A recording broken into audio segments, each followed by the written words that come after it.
আপনারা যারা বিবাহযোগ্য বা বিবাহযোগ্যা রয়েছেন অথচ বিবাহ হচ্ছে না, সম্বন্ধ আসছে না, পাকা সম্বন্ধ ভঙ্গ হচ্ছে, কোনো না কোনো কারণে বিবাহ আটকে আছে, তো সেক্ষেত্রে দক্ষিণ ভারতীয় জ্যোতিষশাস্ত্র মতে আমি 10টি নিয়ম আলোচনা করব। অবশ্যই পালন করার চেষ্টা করবেন। নম্বর 1, গলায় রূপোর চেন ধারণ করুন। নম্বর 2, কাছে লাল রুমাল রাখার চেষ্টা করুন। নম্বর 3, আপনার রুমের বেড কভার, বালিশ কভার, পর্দা এবং সোফা কভার মেরুন রঙের করার চেষ্টা করুন।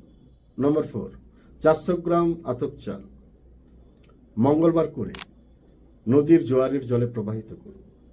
নম্বর 5, 4টি শুকনো নারকেল 4টি সোমবার নদীর জলে প্রবাহিত করুন।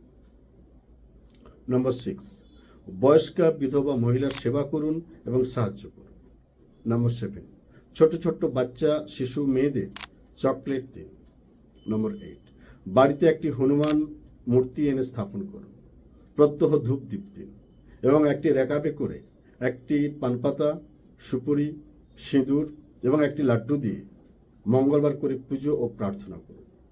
নম্বর 9, বাড়ির উঠোনে একটা নিম গাছ লাগান। নম্বর 10, একটি কালো কুকুর পুষুন এবং প্রত্যহ রুটি খেতে দিন। নিশ্চিত আপনি খুব শীঘ্রই বিবাহ বন্ধনে আবদ্ধ হবেন। ভালো থাকবেন। নমস্কার।